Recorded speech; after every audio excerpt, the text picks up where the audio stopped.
سورة أنزلناها وفرضناها وأنزلنا فيها آيات بينات لعلكم تذكرون. الزانية والزاني فاجلدوا كل واحد منهما 100 جلدة ولا تأخذكم بهما رأفة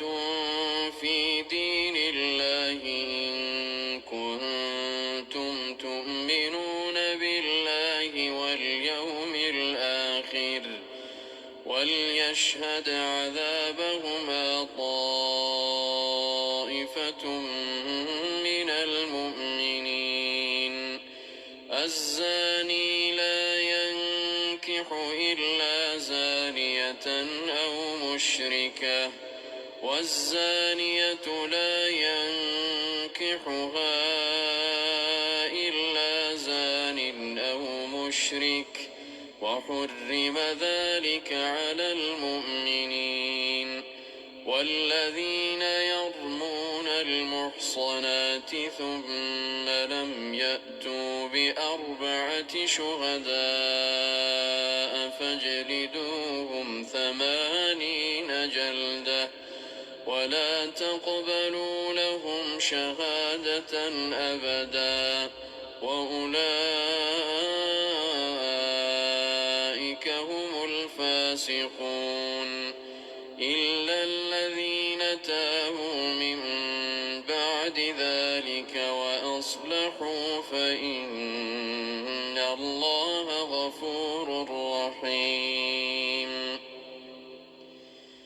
والذين يرمون أزواجهم ولم يكن لهم شهداء إلا أنفسهم فشهادة أحدهم 4 شهادات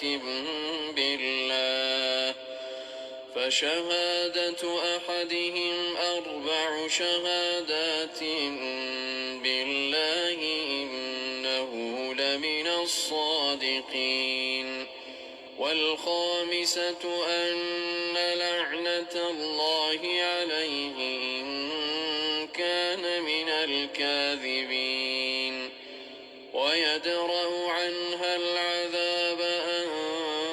تشهد 4 شهادات بالله إنه لمن الكاذبين. والخامسة أن غضب الله عليها إن كان من الصادقين.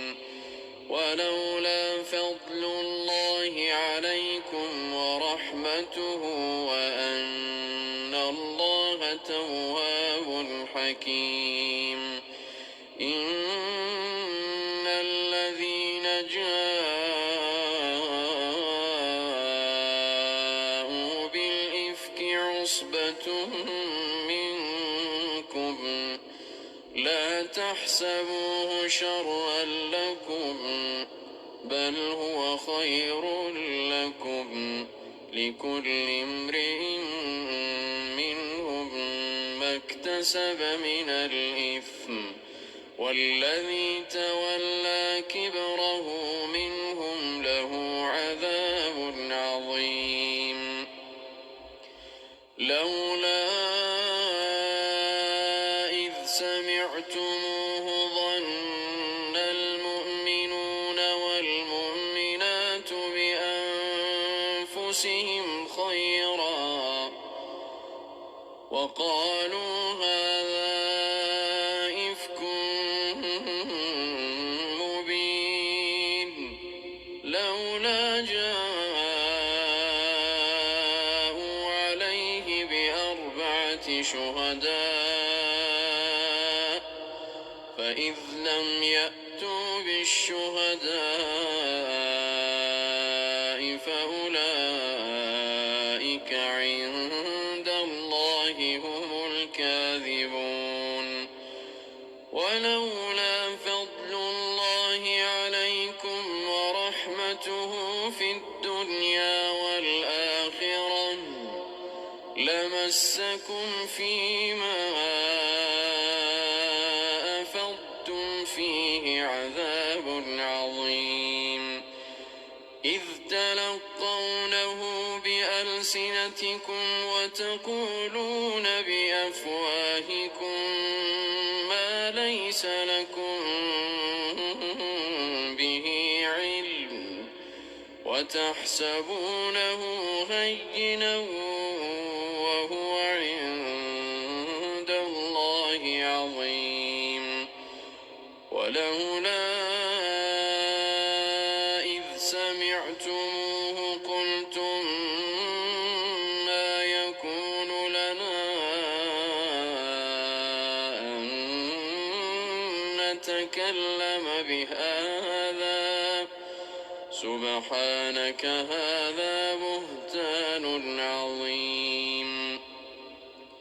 يعظكم الله أن تعودوا لمثله أبدا إن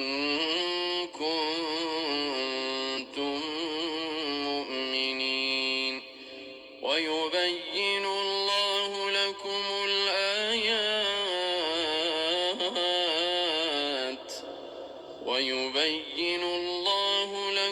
الآيات والله عليم حكيم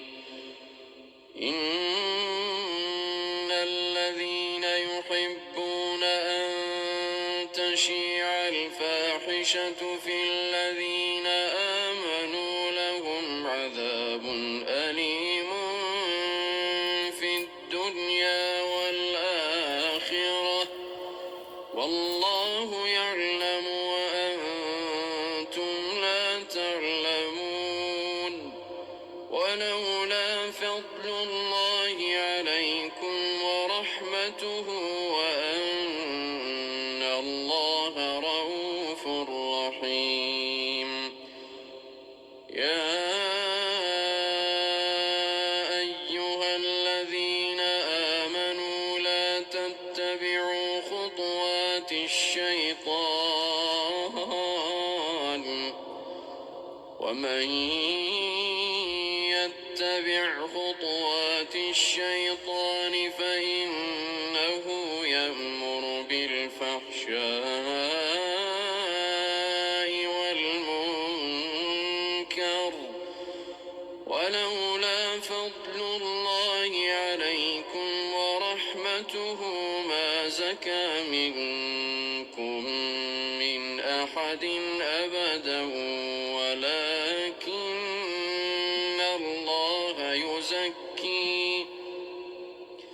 ولكن الله يزكي من يشاء والله سميع عليم ولا يأت لأولو الفضل منكم والسعة أن يؤتوا أولي القربى والمساكين والمهاجرين ولا يأت لأولو الفضل منكم والسعة أن يؤتوا أولي القربى والمساكين والمهاجرين في سبيل الله وليعفوا وليصفحوا ألا تحبون أن يغفر الله لكم والله غفور رحيم إن الذين يرمون المحصنات الغافلات المؤمنات لعنوا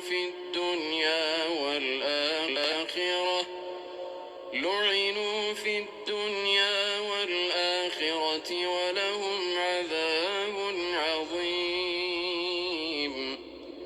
يوم تشهد عليهم ألسنتهم وأيديهم وأرجلهم بما كانوا يعملون يومئذ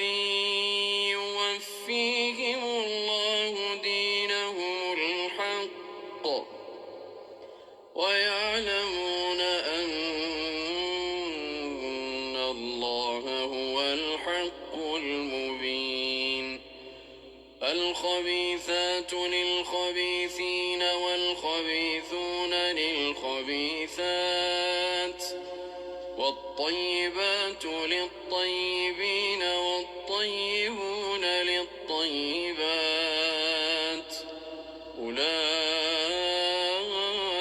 أولئك مبرؤون مما يقولون لهم مغفرة ورزق كريم يا أيها الذين آمنوا لا تدخلوا بيوتا غير بيوتكم حتى تستأنسوا وتسلموا على أهلها يا أيها الذين آمنوا لا تدخلوا بيوتا غير بيوتكم حتى تستأنسوا وتسلموا على أهلها ذلكم خير لكم لعلكم تذكرون فإن لم تجدوا فيها أحدا فلا تدخلوها حتى يؤذن لكم فإن لم تجدوا فيها أحدا فلا تدخلوها حتى يؤذن لكم وإن قيل لكم ارجعوا فارجعوا هو أزكى لكم والله بما تعملون عليم ليس عليكم جناح أن تدخلوا بيوتا غير مسكونة فيها متاع لكم والله يعلم ما تبدون وما تكتمون قل للمؤمنين يغضوا من أبصارهم ويحفظوا فروجهم ذلك أزكى لهم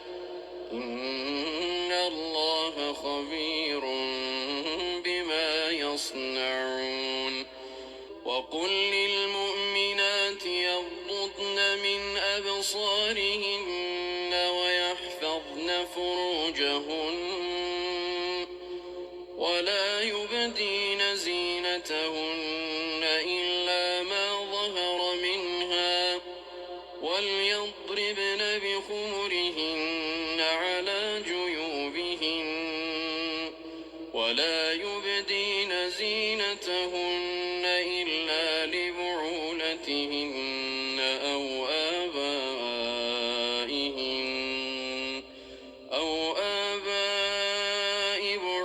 بعولتهن أو أبنائهن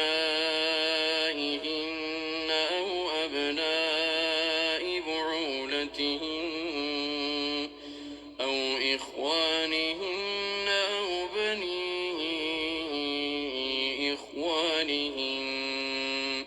أو بني أخواتهن أو نسائهن أو ما ملكت أيمانهن أو التابعين غير أولي الإربة من الرجال أو الطفل الذين لم يظهروا على عورات النساء ولا يضربن بأرجلهن ليعلم ما يخفين من زينتهن وتوبوا إلى الله جميعا وتوبوا الله جميعا أيها المؤمنون لعلكم تفلحون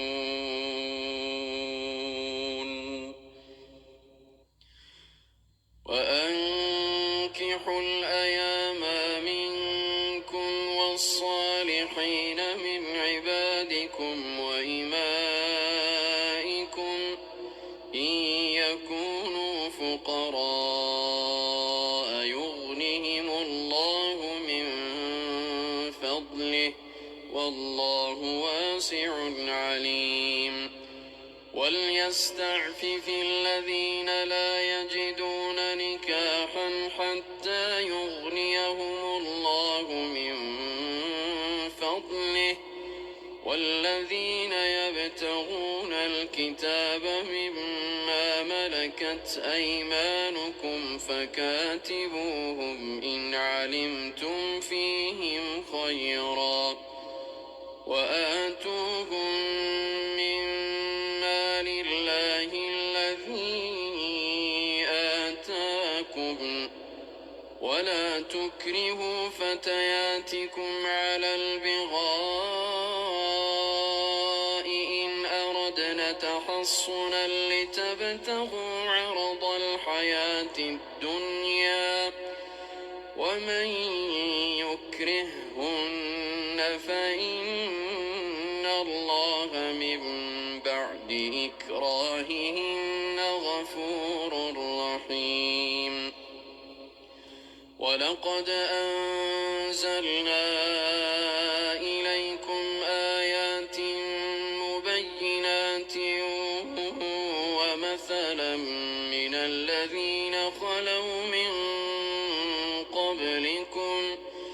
ومثلا من الذين خلوا من قبلكم وموعظة للمتقين الله نور السماوات والأرض مثل نوره كمشكاة فيها المصباح في زجاجة الله إن الله من بعد إكراههن غفور رحيم ولقد أنزلنا إليكم آيات ومثلا من الذين خلوا من قبلكم وموعظة للمتقين الله نور السماوات والأرض مثل نوره كمشكاة فيها المصباح في زجاجة الزجاجة كأنها كوكب دري يوقد من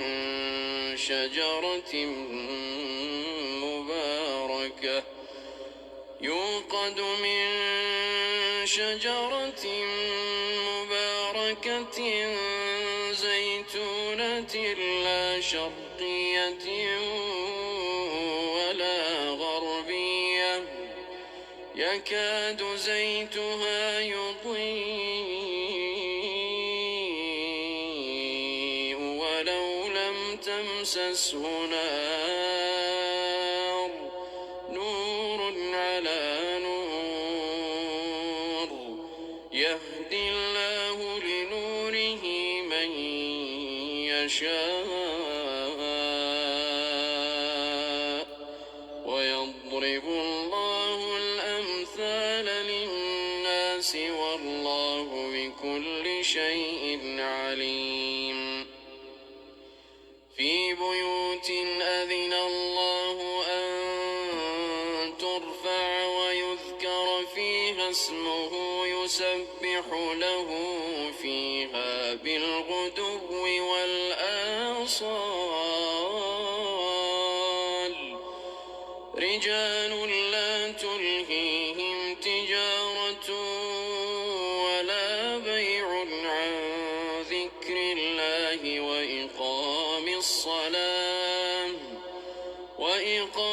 الصلاة وإيتاء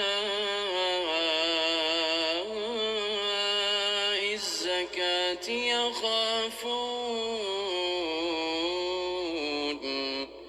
يخافون يوما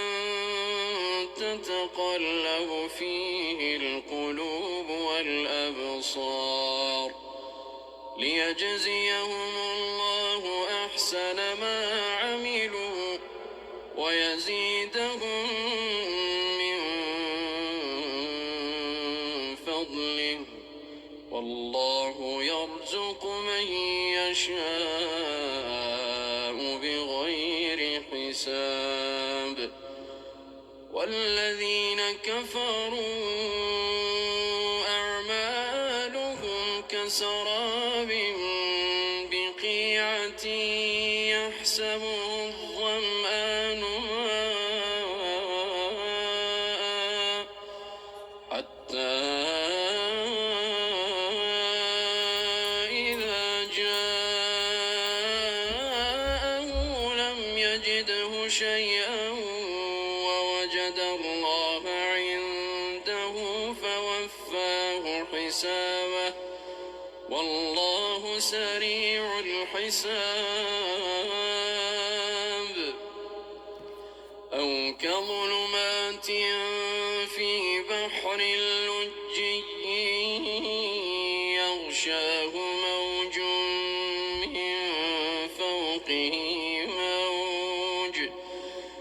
يغشاه موج من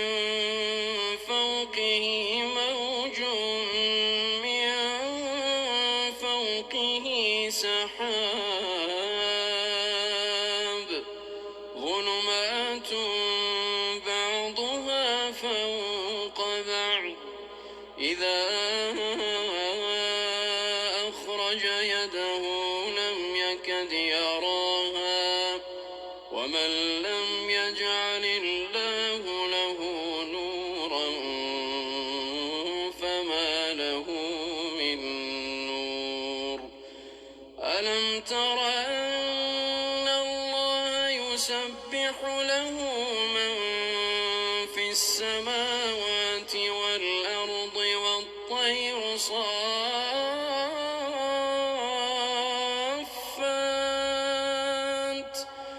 كل قد علم صلاته وتسبيحه والله عليم بما يفعلون ولله ملك السماوات والأرض وإلى الله المصير ألم تر أن الله يزجي سحابا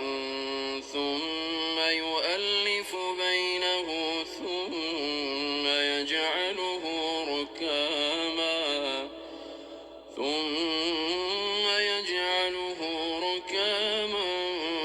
فترى الودق يخرج من خلاله وينزل من السماء من جبال فيها من برد فيصيب به من يشاء ويصرفه عن من يشاء يكاد سنا برقه يذهب بالأبصار يقلب الله الليل والنهار إن في ذلك لعبرة لأولي الأبصار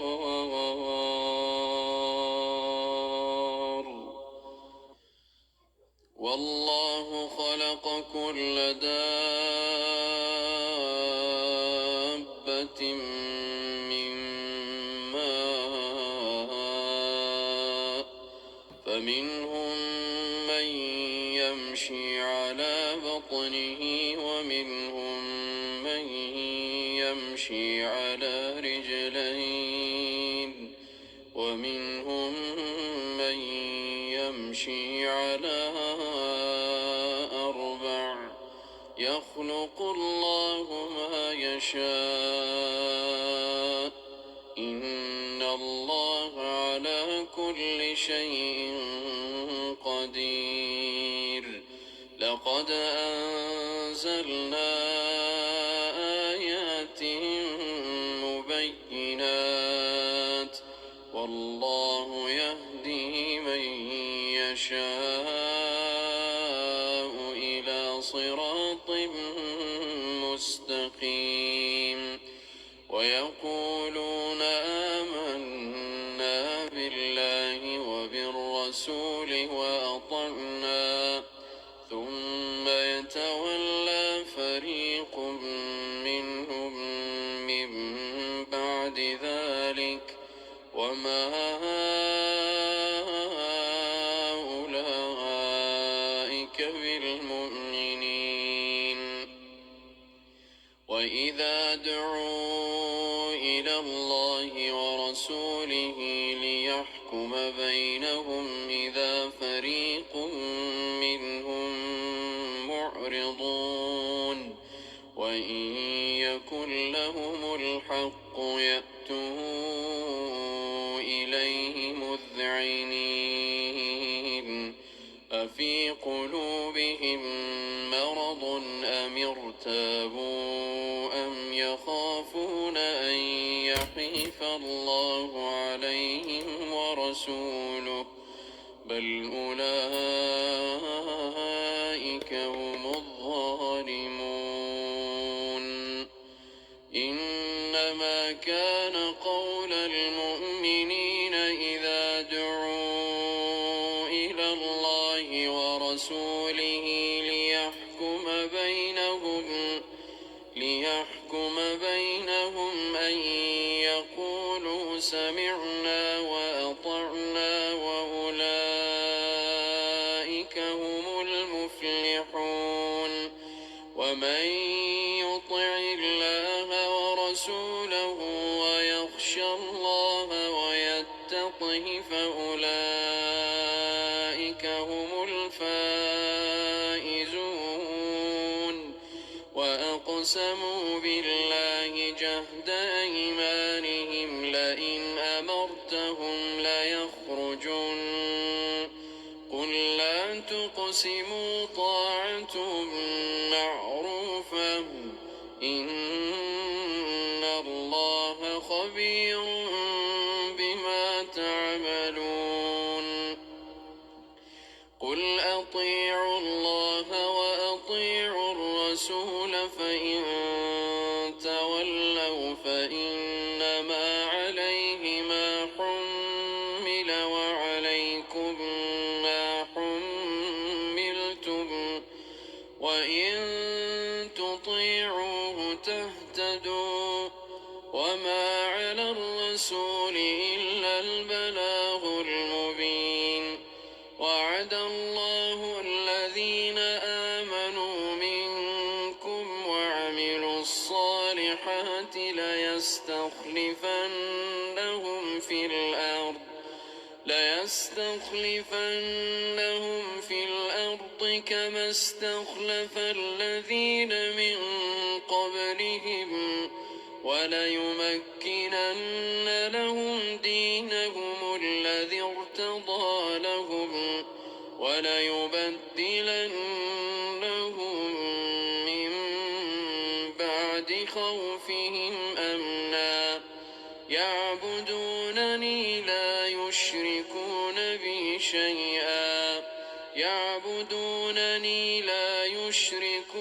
بي شيئا ومن كفر بعد ذلك فأولئك هم الفاسقون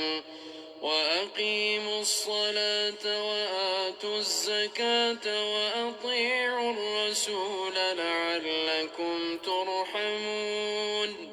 لا تحسبن الذين كفروا معجزين في الأرض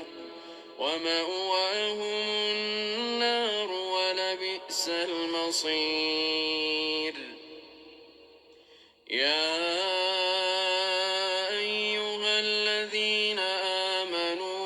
وليستأذنكم الذين ملكت أيمانكم والذين لم يبلغوا الحلم منكم 3 مرات من قبل صلاة الفجر وحين تضعون ثيابكم من الظهيرة ومن بعد صلاة العشاء 3 عورات لكم ليس عليكم ولا عليهم جناح بعدهن طوافون عليكم بعضكم على بعض كذلك يبين الله لكم الآيات والله عليم حكيم وإذا بلغ الأطفال منكم الحلم فليستأذنوا كما استأذن الذين من قبلهم كذلك يبين الله لكم آياته والله عليم حكيم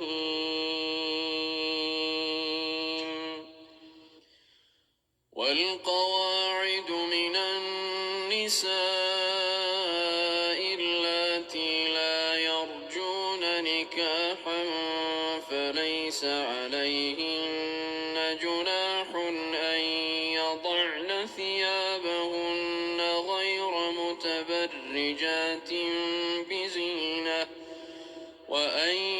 يستعففن خير لهن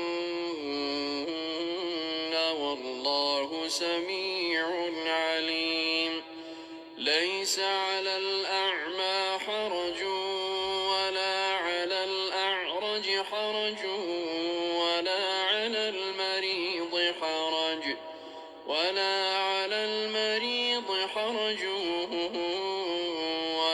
على أنفسكم أن تأكلوا من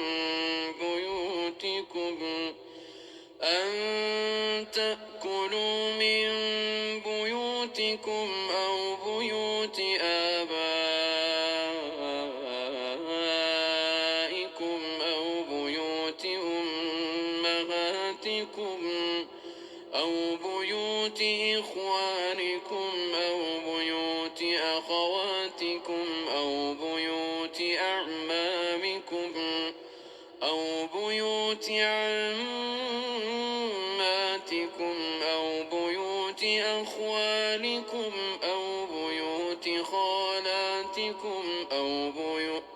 أو بيوت خالاتكم أو ما ملكتم مفاتحه أو صديقكم ليس عليكم جناح أن تأكلوا جميعا أو أشتاتا فإذا دخلتم بيوتا فسلموا على أنفسكم تحية من عند الله مباركة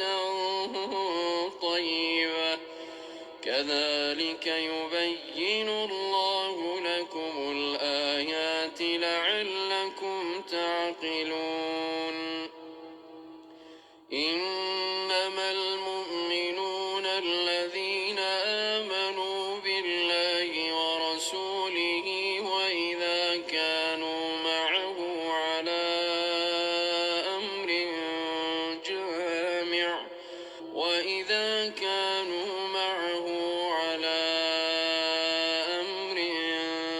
جامع لم يذهبوا حتى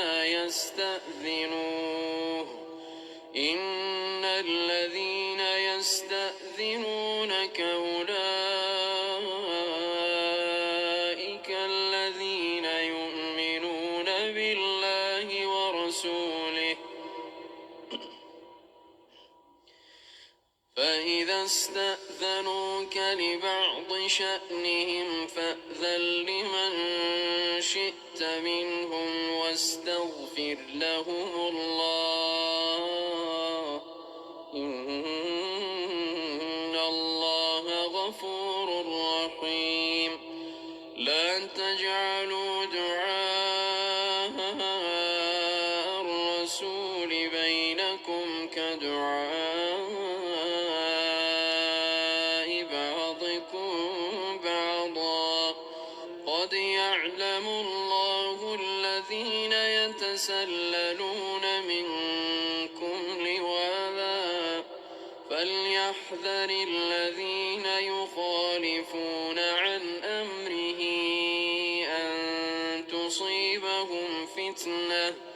أن تصيبهم فتنة أو يصيبهم عذاب أليم ألا إن لله ما في السماوات والأرض قد يعلم ما أنتم عليه ويوم يرجعون